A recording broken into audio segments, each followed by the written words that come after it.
Welcome to my YouTube channel Bachelor and Master English. Today we are going to talk about Mending Wall by Robert Frost. In our today's discussion we shall be introducing the poem itself. There will be summary in English and discussion in Nepali as well.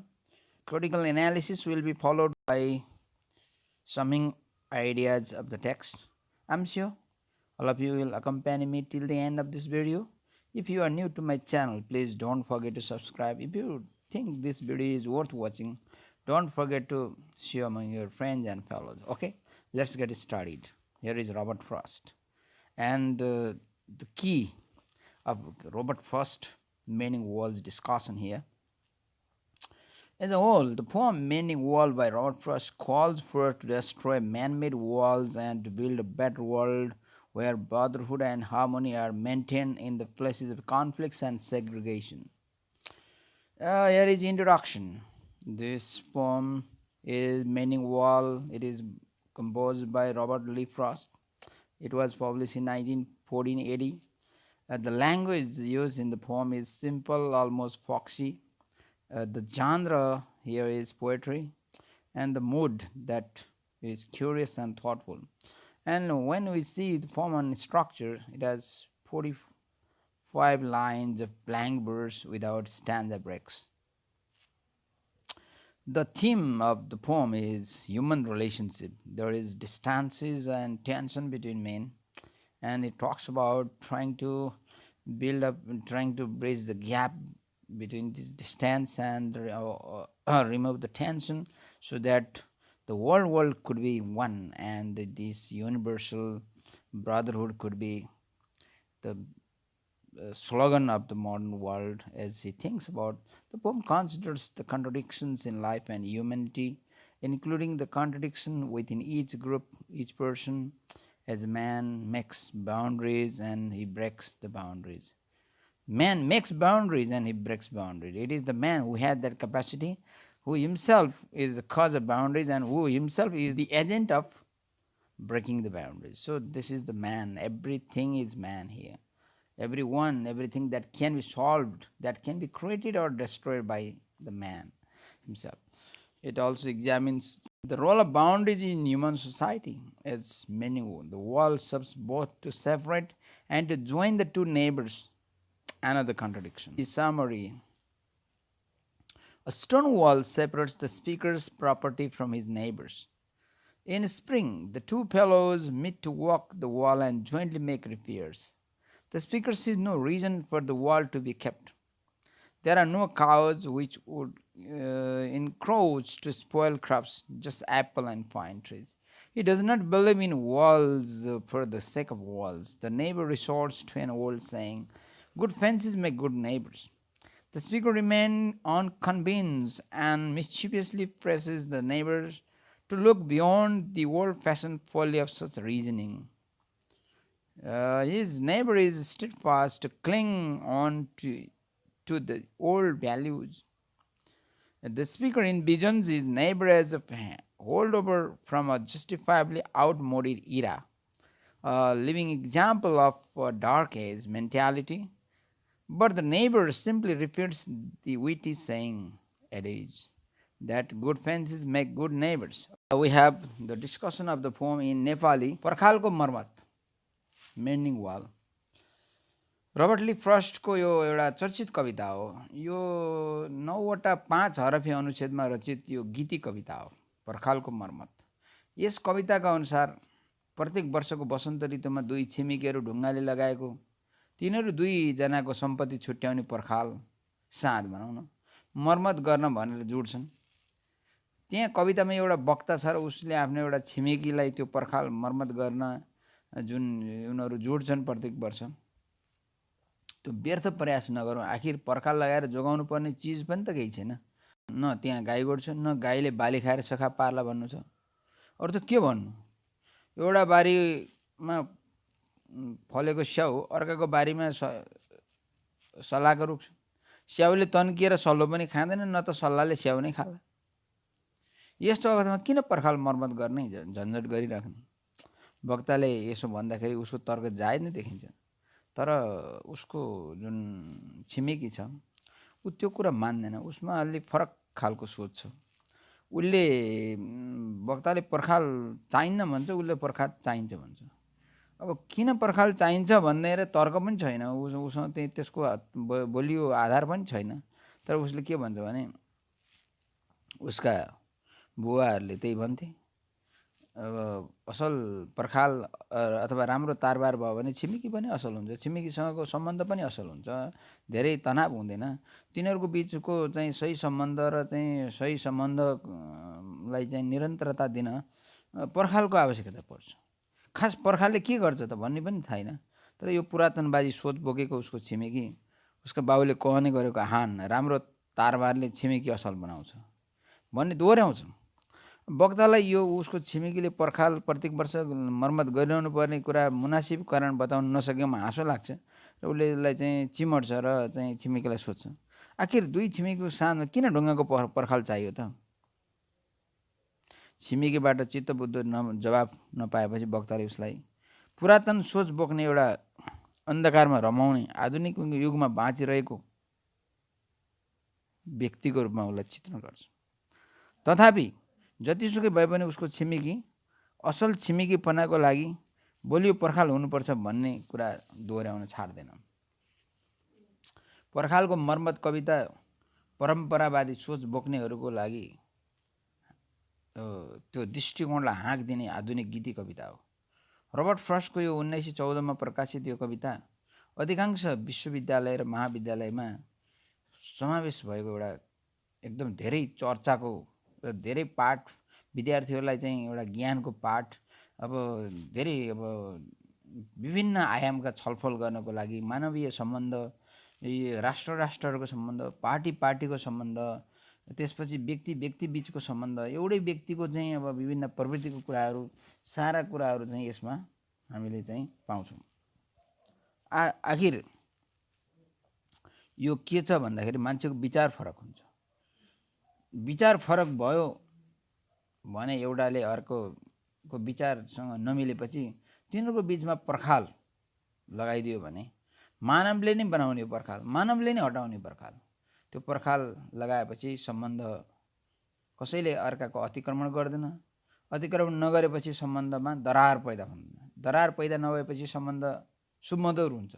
त्यसरी सुमधुर सम्बन्ध राख्नको लागि सन्धिहारहरूको बिचमा सुमधुर सम्बन्ध राख्नको लागि अब पार्टीहरूको विभिन्न धर्म सम्प्रदायका मान्छेहरूको, विभिन्न भूगोलमा बस्ने मान्छेहरूको बिचमा, विभिन्न राष्ट्रमा बस्ने मान्छेहरूको बिचमा, विभिन्न विचारधारा र दृष्टिकोण बोक्ने मान्छेहरूको बिचमा यो विभिन्न खालका चाहिँ बेरियरहरू अथवा अवरोधहरू छन्। यी अवरोधहरू चाहिँ मान्छेले नै चाह्यो भने ती अवरोधहरू हटाउन सक्छ, तर मान्छे चाहँदैन। जसरी यहाँ कविताको वक्ताले चाहिँ बार बन्देज हटाउँ, यो पर्खाल आवश्यक छैन भनेर भन्छ, तर उसको छिमेकी के भन्छ, होइन हटाउने होइन, यो त हाम्रा पिता पुर्खाका पालादेखि आएको पर्खाल हो, यसलाई त राखिराख्नुपर्छ। किन राख्नु पर्यो त भन्दाखेरि तर्क छैन उसँग, तर पनि के भन्छ, यो त पर्खाल राखिराख्नुपर्छ। त्यो तर राखिराख्नुपर्छ भन्ने तर्कको पछाडि केही पनि तुक नहुँदा पनि उसले त्यही पर्खाल राखिराख्न खोज्नुको मतलब के हो? उसले त्यो पुरातनवादी सोचलाई अझ पनि अगाडि बढाउन खोज्नु हो। त्यसो भएर यो मान्छेहरूको सोच, मान्छेहरूको विचार, मान्छेहरूको दृष्टिकोण, मान्छेहरूको धारणा सबै कुरा विचार गर्दै जाँदाखेरि मान्छेसँग कति कुराहरूको कारणै हुँदैन। तर कारणै छैन भने पनि मान्छेले त्यो कुरालाई चाहिँ के गरेको छ, अँगालेर बसिरहेको हुन्छ। त्यो कुरालाई नै उसले आफ्नो आदर्श ठाने हुन्छ, आफ्नो ज्ञान ठाने हुन्छ, आफ्नो मार्गदर्शन ठाने हुन्छ।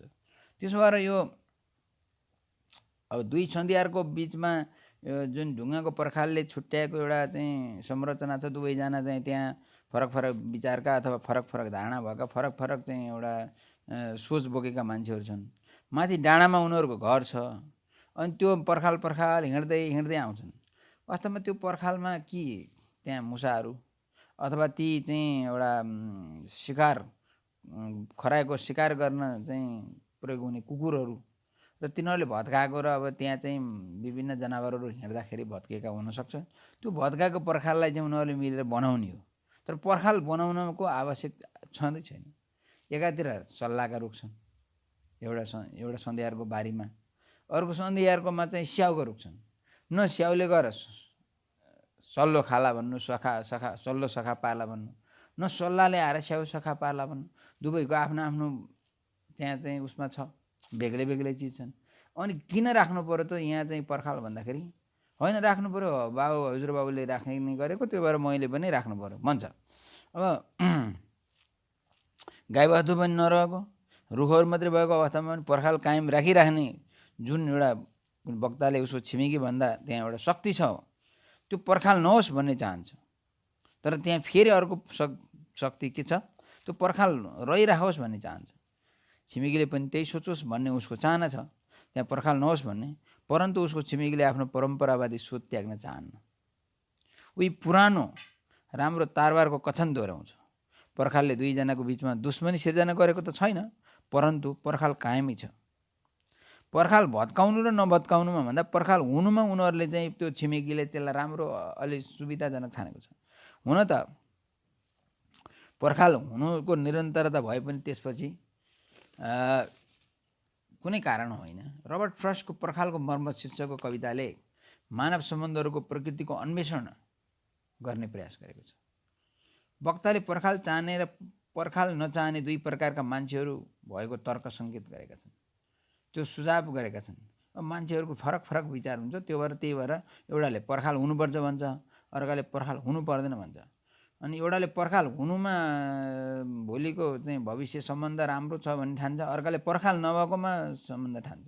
एउटाले चाहिँ एउटा यो विश्व एउटा ग्राम हो, यसलाई चाहिँ सबै राष्ट्रहरूको बिचमा भएका यी साँधहरू चाहिँ हटाइदिउँ र एउटा विश्वलाई नै एउटा देश बनाऊँ, एउटा चाहिँ समाज बनाऊँ भन्ने सोच छ। अर्काले के सोच्छ, होइन यो हाम्रा पिता पुर्खाहरूले चाहिँ लडेको, हाम्रो पुर्खाहरूले लडेर चाहिँ रगत बगाएर चाहिँ कायम गरेको यो भूगोल, यो विरासत हामीले चाहिँ यो चाहिँ लहरमा लाएर चाहिँ विश्वलाई एउटा गाउँ बनाउने भनेर लाएर हुँदैन भन्छ।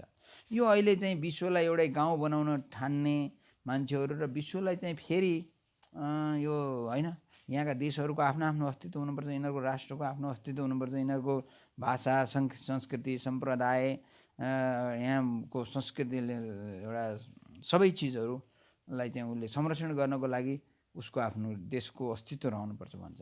अर्काले आखिर यो संसारमै रहने हो भने किन चाहिँ यो देश भनेर चाहिँ उ गर्नु पर्यो भन्ने खालका चाहिँ कुराहरू आउँछन्। आखिर बार पर्खाल हुनुमा र नहुनुमा के छ त? त्यो मानव निर्मित संरचनाहरू मान्छेले बनाएका हुन्, ती मान्छेले भत्काइदिए भइहाल्यो। ती मानव निर्मित पर्खालहरू जात भात धर्म संस्कृति राष्ट्रियता राजनीति नस्ल आदिले समस्या सिर्जना, गोरा काला भनेका छन्, एसियाका अफ्रिकाका भनेका छन्, युरोप र अमेरिकाका भनेका छन्, पाश्चात्य र पूर्वीय भनेका छन्, उत्तर गोलार्ध र दक्षिण गोलार्धको भनेका छन्, अनि त्यसपछि सभ्य र एउटा चाहिँ गँवार भनेका छन्। मान्छेलाई यसरी नै विभिन्न रूपमा वर्गीकरण गरेर मान्छेहरूको बिचमा एक खालको चाहिँ दरार पैदा गरेर मान्छेहरूको बिचमा सम्बन्धलाई चाहिँ अलि न्यानो रूपमा विकास गर्नुको सट्टा आफ्नो स्वार्थको पछाडि लाग्नको लागि चाहिँ मान्छेले पर्खाल चाहिँ त्यहाँ कायम गर्न खोज्छ। हामीलाई अनेकतामा एकता मनपर्छ, हामी आफ्नो छिमेकीसँग एकता कायम गर्न मन पराउँछौँ र सम्बन्धमा न्यानोपना विकास होस् भन्ने प्रयास गर्छौँ। अब कविले मानिसको बिचमा हुने गरेको पर्खालका सकारात्मक र नकारात्मक परिणामहरूबारे सोच माग्न छन्। कविले पाठकलाई यस कविताको वक्ता सही भएको वा उसको छिमेकी सही हो भन्ने सोच्न आग्रह गरेका छन्। के हो, पर्खाल भत्काउनुपर्छ भन्ने मान्छे ठिक कि पर्खाल कायम हुनुपर्छ भन्ने मान्छे ठिक? आफ्नो आफ्नो दृष्टिकोणबाट दुवै ठिक छन्। अब यो कविताले हामीलाई देशहरूको बिचमा सुमधुर सम्बन्ध कायम राख्न राम्रो पर्खाल हुनुपर्ने तथ्यलाई पनि स्मरण गराउँछ। अब यो बिचमा देशहरूको बिचमा पर्खालै नभए पनि हुन्छ, आखिर चाहिँ हामी मान्छे नै बस्ने हो। यहाँ भारतीय पाकिस्तानी अमेरिकी बेलायती नेपाली भुटानी भनेर के छुट्याउनु छ? स्पेनी भन्नु, पोर्तुगिज भन्नु, अथवा चाहिँ कहाँको के अर्थ छ? त्यसो भएर सभ्य समाजको हामी बासिन्दा हो। यो हामीलाई एकअर्का बीच दूरी कायम गर्न पर्खाल आवश्यक भएको र असल तारवारले सन्धिहरूलाई त्यो सम्बन्ध कायम गर्न सहयोग गर्ने भएको हुनाले यो हामीलाई चाहिँ पर्खाल चाहिन्छ भन्ने एक मत हुन्छ। अर्कोले हामी विश्वका मान्छेहरू सबै एकै आखिर सबैको रगत रातै हुन्छ, सबैलाई खानै पर्छ बाँच्न, सबैले अक्सिजन चाहिन्छ, नभइकन प्राणवायु नभइकन हामी बाँच्न सक्दैनौँ भनेपछि हामी नेपाली, भारती, पाकिस्तानी, बङ्गाली, अमेरिकी, बेलायती, रुसी, ब्राजिली जेसुकै हामीलाई के भयो? आखिर यसो हेर्दा पुरातनवादी भए पनि असल छिमेकीपनाको लागि असल बार पर्खाल आवश्यक पर्छ भन्ने कविको धारणा हुनसक्छ। जे होस्, यो पर्खाल को मर्मत गर्ने जुन कुरा छ, पर्खालको मर्मत गर्ने कुराले चाहिँ कविलाई धेरै सोचहरू, धेरै आयामहरू, छलफलका बुँदाहरू यसले चाहिँ समेट्न कोसिस गरेको छ। Okay, let's get going with critical analysis. Mending Wall is a dramatic narrative poem in 45 lines of blank verse composed by the 20th century modern poet Robert Frost. Mending the Wall serves as a more subtle function. It keeps the relationship between the two neighbors in good condition. Every year, a tradition of mending wall is followed by two neighbors that divides their property. The narrator of the poem feels there is no need to mend the wall as there is no cattle but only pine and apple trees. He is a little bit skeptical of the tradition and he does not understand what the necessity of the wall is. He notices that even the natural world does not like the wall as the stone fall down from the wall without any reason. The speaker tries to convince his neighbor, but all his efforts go in vain. He accuses him of being so old-fashioned and rigid in valueless tradition. The neighbor, on the contrary, insists on the importance of the wall and its mending. He asserts that the wall is crucial in maintaining their healthy relationship. He states, good fences make good neighbors. The present world is considered so prosperous in many respects. Technological advancement and economical well-being have significant roles to play in this. However, the poem Mending Wall, written by Robert Frost, questions the basis of such arguments. It asks some fundamental questions that are thought-provoking. The main idea that the poet wants to convey is about man-made divisions. The wall conveys the symbolic meanings of separation, a wall which is built in mind. This separation works on various levels. It works especially in the name of nationality, religion, caste, and race. It can also operate on the lines of social, political, and economic considerations. Although keeping walls guarantee us safety and security, they are the main reasons for lack of understanding among people. They force us to give more importance to private ownership of property. This then leads to an unwillingness to share our resources. In the poem, we hear the poet talking only about his apples and his neighbor's corns. But we never hear him saying anything about sharing them. In general, the poet mocks people's tendency to be narrow-minded. The speaker opens with some of his reflections about the way nature seems to battle in its mysterious way against a wall. He then tells of an annual arrangement he has with his neighbor to repair winter damages, to set the wall between us once again. There is irony, of course, in the fact that those who live near one another thus cooperate to set themselves apart, an irony which is heightened by the fact that this particular wall has no real purpose. In the brief argument which follows, the speaker teases his neighbor about this situation, but the neighbor refutes an old saying which he has been thoughtlessly accepted. Mending Wall by Robert Frost explores the nature of human relationships. The speaker suggests there are two types of people, those who want walls and those who don't. The meaning of mending wall is a bit more philosophical and liberal. The speaker wants here to explain that the barriers and the walls are man-made which should not be there. These are the walls of castes and races and countries which are creating crisis. These walls are the only reasons which are creating the rivalry between the countries. The speaker wants to unify the relations with his neighbor. The poet is pondering about the positive and negative consequences of the division that exists between people.